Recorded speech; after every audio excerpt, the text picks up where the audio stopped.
What is up, family? Welcome into another edition of Make Every Second Count Live, Season 10, Episode 11. What? I'm going to say that again. Season 10, Episode 11. Yeah, that's pretty darn cool. I think so myself. so, but guys, I'm so excited about tonight's guest. I just can't wait for you guys to hear this story. But I ask you if you would please share it out to all kinds of people. Heck, you can tag people in the comments. That would be lovely. And please don't forget to give us all kinds of thumbs up, hearts, frowning faces, cry faces. Heck, you can even get mad at us. I don't care. Just help us trick the algorithm on one of the many socials that we are on. And then also keep the comments coming. We want to have more of a conversation than just make a presentation. Excuse me. But with no further ado, I would like to bring to the stage Miss Megan. Hey, Hey, Megan, how are you doing? I'm doing wonderful, Jeff. How are I, you? I am fantastic. I'm so glad to hear that you are doing so wonderful as well.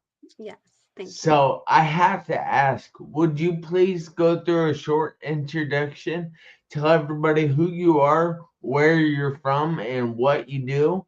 And I'm going to be inviting a few people on my phone. So if I'm looking down, I am paying attention. Cool. Thank you. Thank you. Well, everyone, my name is Megan Mackenzie, and I live in a tiny little cabin in the White Mountains of New Hampshire. And I am a hypno breathwork coach. And right now, I'm about to actually launch my first breathwork tour around the country. Wow, that's really cool.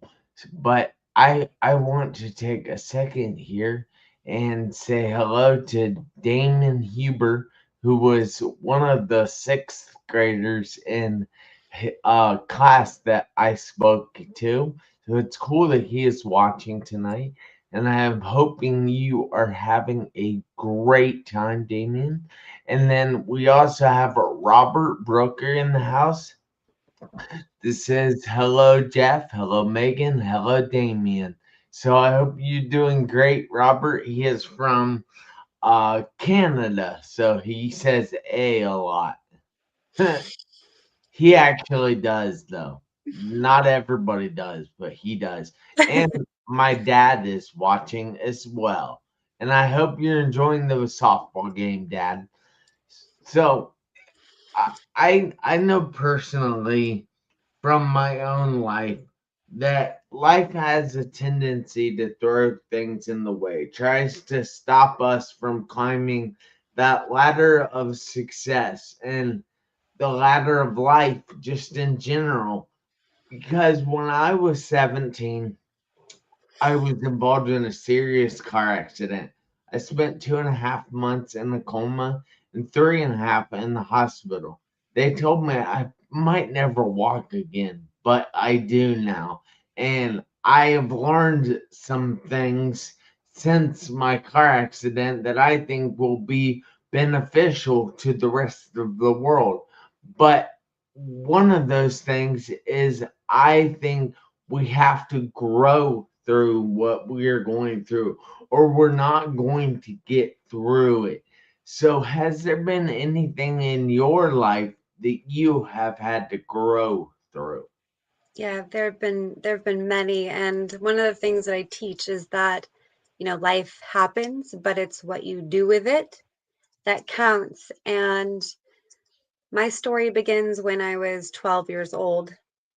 This is when my father first passed away. Both of my parents committed suicide.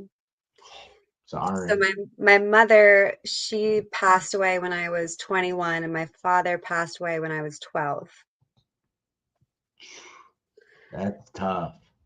And what I've learned through all of it, the work that I've done and the teachers that have helped me. At this point in my life, I can say that their tragedy has ultimately become the greatest gift of my life because it gave me a second chance at life. See, well, time out. I gotta pause you there for a minute because I think that is going to confuse a lot of people. Okay. Because the fact that you are saying that the tragedy of their suicide was the greatest gift for you, can you explain that a little bit more? Yep, absolutely. Obviously, it was the most heartbreaking thing that I had gone through, and it had literally dropped me to my knees, right? Yeah. But through really leaning, what it did, let me back up. What it did is it opened up my mind and it opened up my heart to just how precious life is, right? And you've only got one shot Exactly. at it. You So sound exactly like me with that. yeah, right? It really, you've got two choices when something like that happens. It can either break you or make you. And fortunately, I had a lot of beautiful people and practices and healing modalities that entered into my life at the right time that just opened me up to just how beautiful the world is and just how much healing and growth can happen because of the hardship, because of the tragedy and the adversity. See, that is very interesting to me because I do feel that I know Ryan Holiday says that the obstacle is the way. Now he is paraphrasing something that Marcus Aurelius said in ancient Rome, but you are highlighting that immensely at the moment by saying that what you went through was the key to what you were doing now. See, Absolutely. that is amazing to me because people think all the Mhm. time that what they're going through is the end, but they don't understand that what they're going through is preparing them for what they will become. Yeah, absolutely. Sorry to Yeah, interrupt you, but that was profound to me. yeah. Um, there's something I picked up, the term post-traumatic growth. Yeah, So growing exponentially because of the thing that you've gone through, that's um, what I help people with is learning how to extract the wisdom, the gold, the lessons, and then using the adversity, the challenge, the pain as rocket fuel, as fertilizer to grow far beyond what you thought you could in life. that is awesome. So I want to take another second here and say hello to Ben Bruce. Um, I thank you for watching, Ben Bruce. He's from the Seychelles in Africa. It's in the Indian Ocean. So this is well, I guess it was an international show with Robert Brooker here, but this is definitely an international show now. So, oh, hey, Eric Ruggles, who I call Triple R for Roid Rage Ruggles. I see him at the gym all the time, so I like to tease him. But I'm sorry for interrupting you again. I know you were telling more of your story there. Yeah, no, it's nice to have people drop in and do a live show. This is really cool. Yeah, I love it too. So, like, all right, how in the world did you figure out that what you went through actually made you into what you are now? So Because, yeah. oh, sorry, go ahead. Okay. I was really fortunate. Like I didn't get here alone. And that's something for me, like I really want to stress the importance of that is again like the teachers and the healing modalities. So when I was 12, when my dad first passed away, I was fortunate enough to be blessed with a lifelong teacher and mentor who came into my life and taught me a healing modality that was so unknown at the time that people thought it was witchcraft, but today we call it Reiki. Yeah. So this was like a whole new thing back in the day. So I was learning this healing art, and it opened up my heart to realize like we can really heal, and we can grow. And simultaneously, my cousin also stepped in, and he was teaching me things about, Leonardo da Vinci and Shakespeare and black holes and sacred geometry and the Hmm. power of asking why. So he opened up my mind. So at 12 years old, it changed the entire trajectory of my life. So I had this tragedy where, you know, not witnessing, but having my father pass away in such a traumatic way, it made me realize like just how dark and suffering and challenging the world is, yet also there's this great hope and possibility and growth available as well. Like it really changed me on the deepest level, and I just started to consume all of the healing modalities, different ways of thinking and being, as I just consumed as much as I could at such a young age. Yeah. But then it wasn't until when my mother passed away when I was 21 was where I realized I can't just consume information anymore. I have to walk the talk in order to survive this. I can't just take in information. I have to actually put it into practice. That's what's going to change my life. Yeah, that is very true, and I think that is. Oh, I just snorted for some reason. That was kind of weird, but I think that a lot of people have the issue of they listen to all this stuff, they pay attention to all kinds of stuff, they learn how to do things, but they don't put it into practice. So, like, I run into this a lot with speaking, that people come to events all the time and they get all rah and ready to go, and then they go home and nothing different happens. Yep. And it's so weird. So you mentioned that you had a great support system, or a you didn't get there alone. Is that what I you consider a support system? I consider it divine timing and just a bunch of blessings.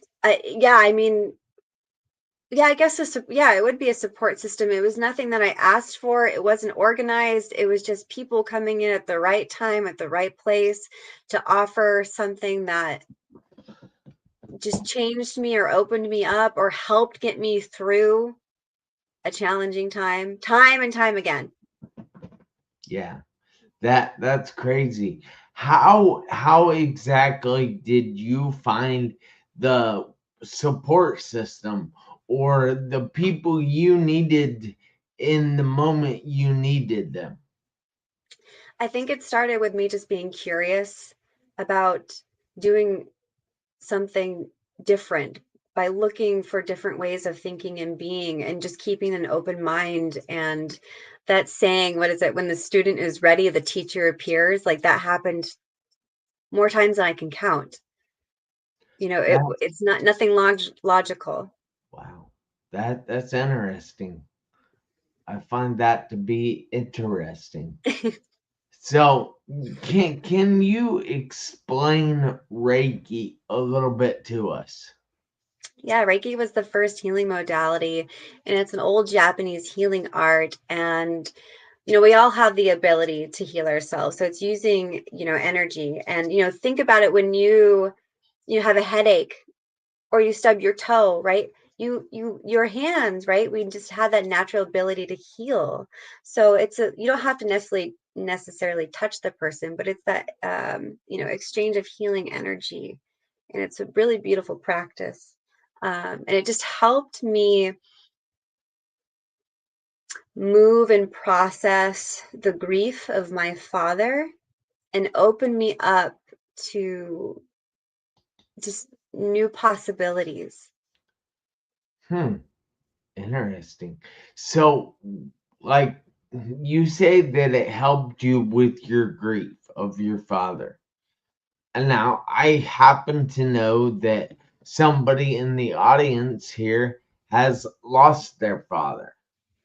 And how would you suggest or say they go about that? I know grief is different for every person, but how exactly did that benefit you, I would guess? Yeah.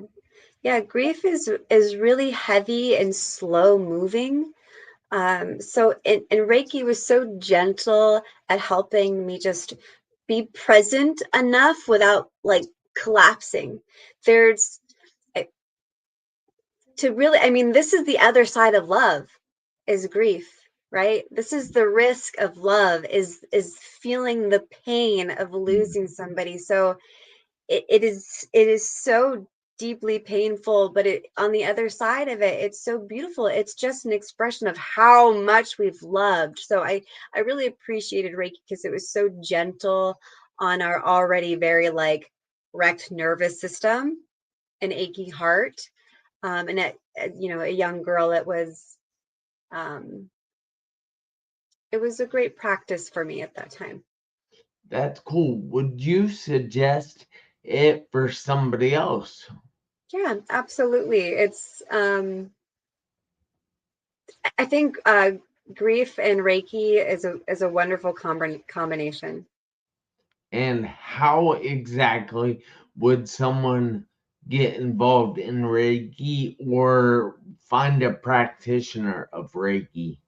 Well, fortunately, we live in the day and age of the internet. Oh, So I'm just sure, like, if you could just find a local practitioner, or you know what, asking word of mouth is one of the best ways. Actually, word of mouth. I would ask around and just I'm sure someone could recommend somebody. Yeah. that's a great thing. I like the word of mouth. It's much better, more reliable than the Yeah. internet. So I happen to know that when I went through my stuff, when I grew through my stuff, I learned some things. I have lessons now that I like to teach, especially in schools. Like when Damien was here, he could tell you that I taught him in his school. But so, what exactly did you learn about yourself and the world when you went through what you went through? I learned a lot about myself and the world around me. I learned just how beautiful and precious things were, and I remember it helped me ask those. I started to ask those deeper questions that I wouldn't probably have otherwise, or maybe way later on in life. I just kept asking, why? Why do I feel this way? Why is this happening? Um, or how can I pull or make something good of this? I was asking better and deeper questions, which was giving me more substance to life. Yes, wow.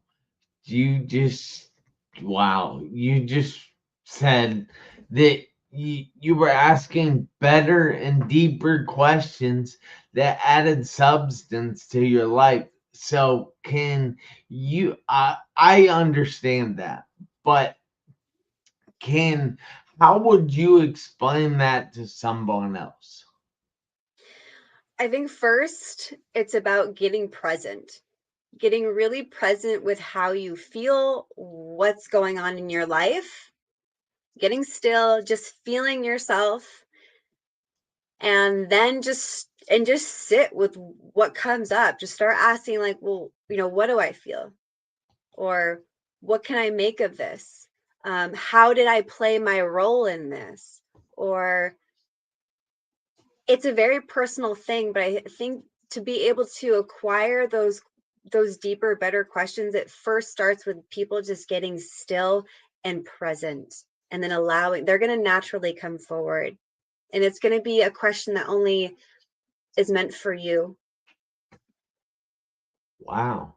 That's interesting. I appreciate your viewpoint, and I've never actually thought of it that way. So thank you for expanding my thoughts on that. Cool. Yeah. So I, I'm curious though. Yes.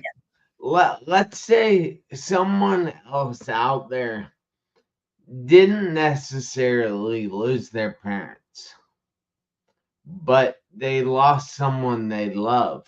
So it's still that same heartbreak, but not in the type that yours was. But what would you tell that person about uh, a way that they can grieve and honor their person and still be present in their own life? Absolutely. I love that question. I, I like to just sit with the magnitude of love that we have for one another, and just allowing that to breathe into all of the love. Like I said, like, grief is the other end of the love that we have, and it is incredibly heavy and painful. But what are we what are we doing in this life? Like, we've got our lives, we've got our jobs and stuff, but we have this beautiful connection to one another, and we love each other deeply. So, taking that love that you had for that person and allowing it to still be lived. Like, what would that person want you to do with their passing? We know we don't want to just end our lives, like, in a emotional set, not like quite physically, right? But we don't just want to give up. Like, they'd want us to keep going. They'd want us to live and to be alive and fully in it, but they didn't get the chance to continue, you know? Yeah. So just being more present in the life that you've got is a beautiful gift that can come from it. Wow. That's cool. Well, that's great advice. I don't know how cool that is, but I say cool for things at times, and it's like, ooh, that wasn't cool. Totally get it. You're good. All I right. understand it. Ben Bruce said he had a terrible accident last year that his driver actually died on the stop. And just a few days ago, he had another accident that did a lot of damage, but he is grateful for life. And then I love this. He said, I have learned to value every second. Now, Ben Bruce is a loyal follower of my show, and he knows my lessons that I have taught and I teach all the time. And I find that to be really cool that someone says that they have learned to value every second. And that's kind of what you're saying too, if I'm Yeah. catching you right. Yeah, I mean, what a gift, really. I mean, that's not an easy thing to do. Like, let's get real. Like, we're busy, we're caught up in our own drama and stress and yada yada yada, but to pause and be present in the life that you actually have. I mean, like, come on. Yeah. That's one of the greatest gifts. Yeah. Wow. You honestly talk like me and I love it. So I am curious. How how can people get in touch with you if they're looking to do that? Yes. So I like to hang out on Instagram. You can find me there at the period connected woman. The connected woman is me on Instagram or on Facebook at Megan Mackenzie, or my website. More information about me and my work and my breathwork tour is at Megan Mac, MEGANMAC.com. Megan Mac. Actually, I was going to call you that, and then I thought, oh, I better not do that. I would like it. That's fine. I like that. Yeah, that's cool. Megan Mac. Yeah. MEGANMAC.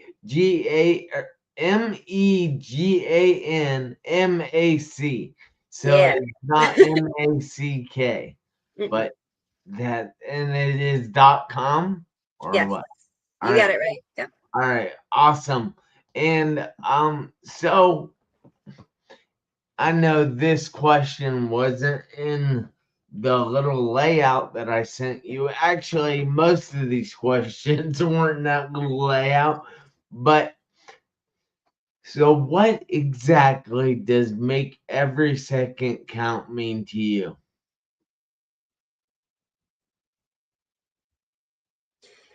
I think being present, and being present doesn't mean like we have to make it just rainbows and sunshine all the time. Like that's not life and that's not real. Being present with the full human experience is so beautiful, right? And to be here for all of it, right? Make every count means for me to root so deeply into this life that I would never want to leave it by my own hands. That right there is just a divine answer. Thank you so much. I appreciate you taking the time out of your busy evening to be here with my peeps and me on my show. And I need everybody out there to do me a favor this week, next week, and for the rest of your life. I need you to make every second count. Why? Because you never know when the seconds are going to run out on your one life. Guys, I'll see you back here next Tuesday, 7 p.m. Eastern Time. And until then, you have a fantastic week. Thank you again, Megan. Keep in touch. Thank you. Have a great one. You too.